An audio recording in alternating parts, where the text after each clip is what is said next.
All right, good morning, 7th grade.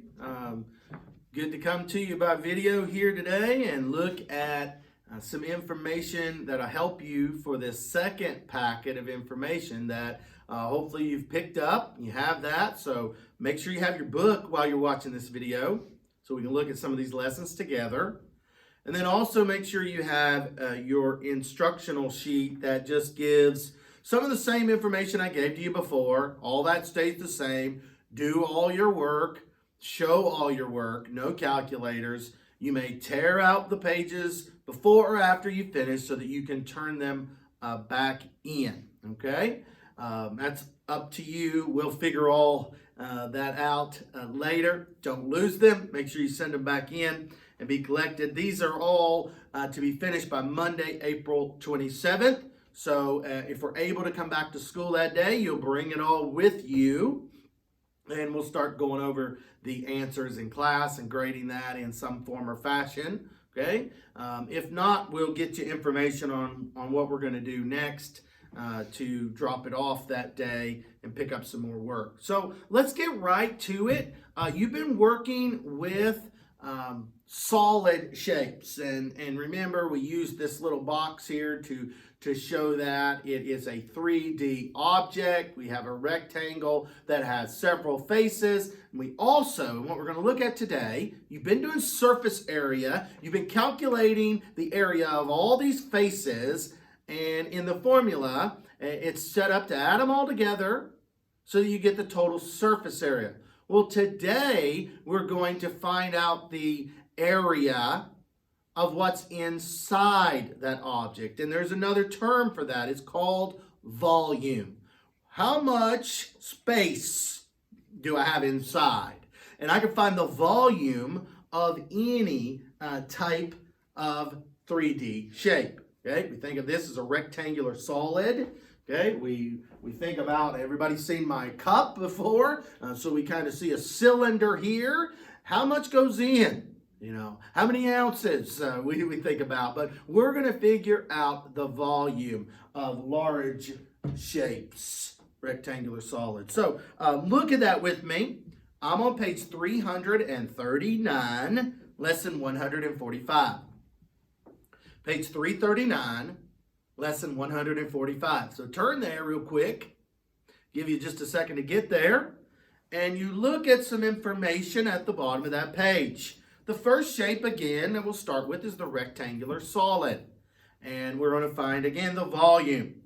The measure of content or capacity of a solid figure is called volume.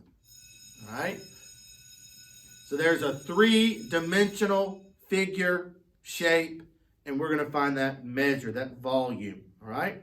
When we find the volume, very important, you want to underline this at the end of the first paragraph. When we find the volume, all right, and for the rectangular solid, it's length times width times height. And when we find it, the answer is always cubed. And it tells you there at the end of the paragraph, all right? Now, to go along with this, before we look at the actual formula on the next page, I do want to alert you to two measures that are on page 339 at the bottom. 1 cubic foot equals 1,728 cubic inches. It's in bold print there, so mark it, memorize that.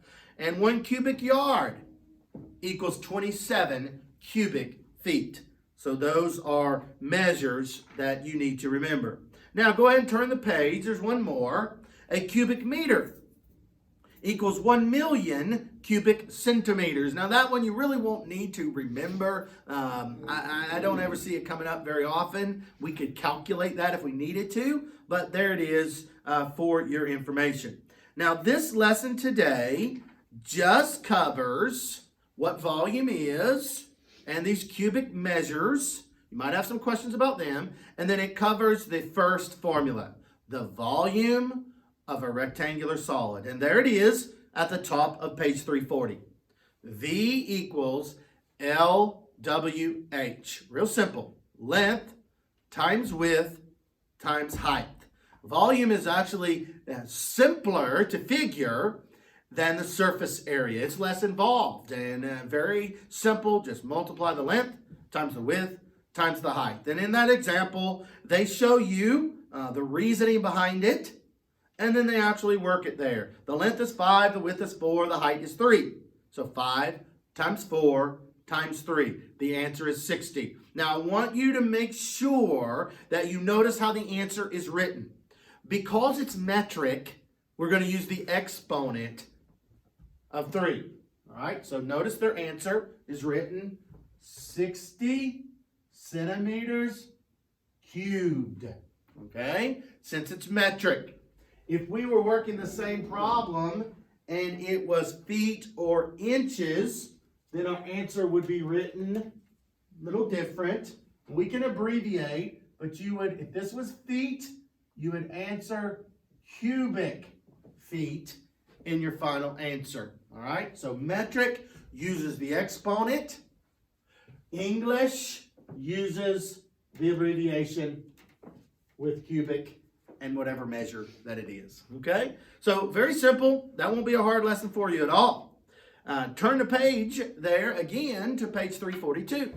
The next lesson for you is the volume of a cube. So you can imagine if rectangular solid was length times width times height, then the cube is going to be side or edge, as they like to call it with the solid shapes. E times E times E. And the shorter way of writing that, of course, is E cubed. And that is the formula for the volume of a cube. V equals E cubed. So you look at the example problem, the volume of a cube with edges of 5 centimeters. Use the formula V equals E cubed. Substitute 5 in for E, and that would be 5 cubed. 5 times 5 times 5. 5 times 5 is 25. 25 times 5 is 125 centimeters cubed would be your answer there. This lesson also contains one more formula in lesson 146, the square pyramid. Again, more volume. So we got volume of a rectangular solid. We've seen volume of a cube. Now we're going to see volume of a square pyramid. Because this square pyramid is a portion of a rectangular solid, we use that same formula, but we take 1/3 of it. Okay, and you notice the pictures, and we've seen this before. If you draw the shapes within themselves, we'll see that it only takes up the space of 1/3 of that rectangular solid. Rectangular solid, length times width times height.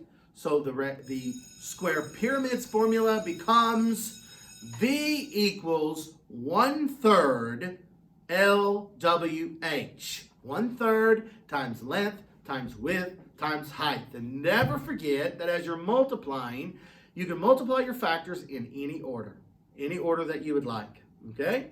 So you see that at the top of 343, and you see an example problem of it.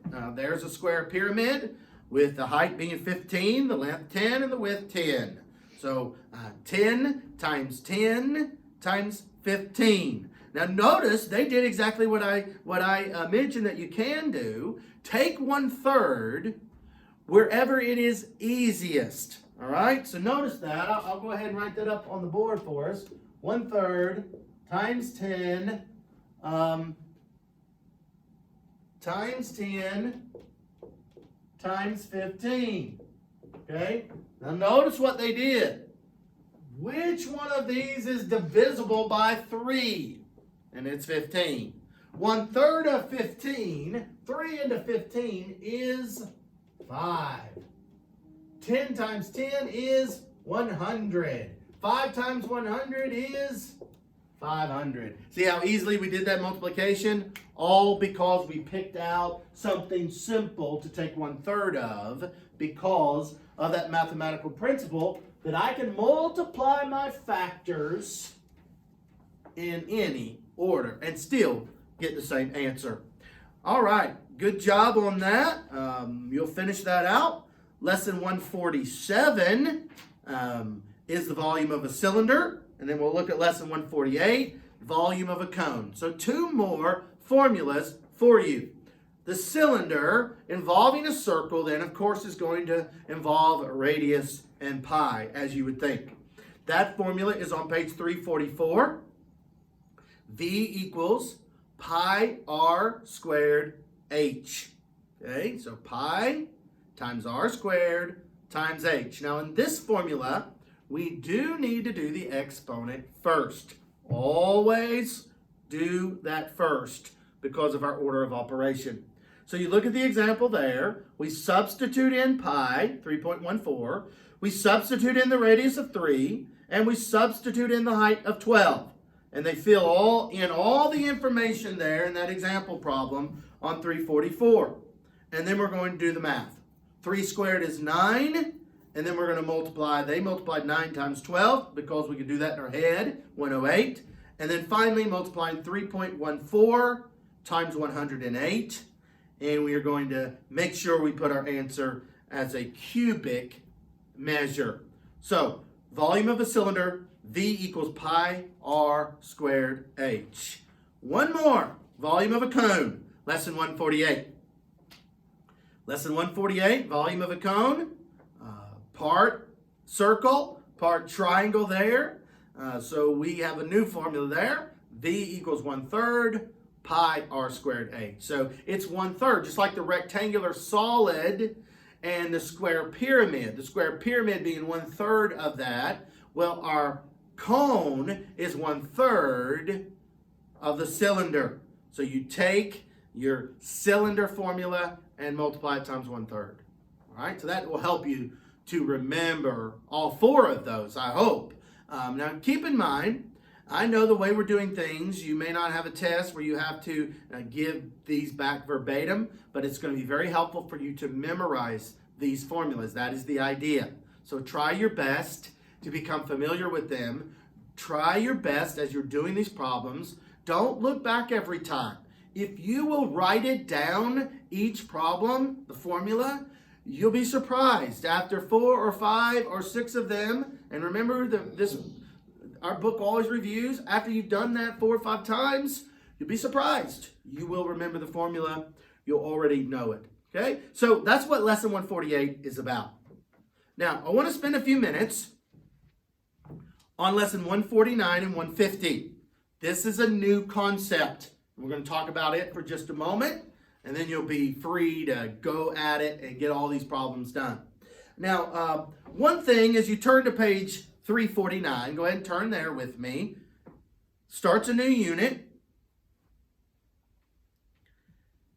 And it starts lesson 149. Look at 348. You do not have to do, hopefully everybody will watch the video and understand this. It won't hurt you if you do it, but you don't have to do that blue box on page 348. You can skip that, guys, on page 348. The problem-solving strategies, you can skip that if you'd like. If you want to do it for fun, go ahead and do it. Turn it in. I'll still grade it for you. Let you know how you did. It won't count against you, though.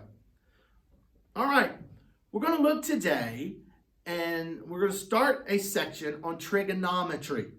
All right. It's not going to go very deep, but it's very beneficial for you. Might be new to you. I'm not sure if you had it last year or not. I don't think you did. But we're going to look at this. This is dealing with right triangles. And we're going to use what's called Pythagorean theorem. Okay, or your book calls it Pythagorean rule. All right. The first thing I want us to do, guys, is look what I've already drawn here on the board. First, notice that this is a right triangle. This only works with right triangles. What makes it a right triangle? You should already know this. It has a 90-degree angle. Okay? 90-degree angle. We can see that. We see the little box to show that it's 90 degrees. Very important for you to understand. You have to have this right triangle, this 90-degree angle, to be able to use Pythagorean rule. All right? Now, here's some other things for us to notice. I've already labeled this, and it's very important. All right? I've labeled it in 2 ways. First of all, look at the letters. A and B. They're always going to be adjacent with the right angle. They are called legs. All right? They are called legs. Very important for us to remember then. All right. Now, the other thing to remember here is a big fancy word. We've labeled it side C, but it is called the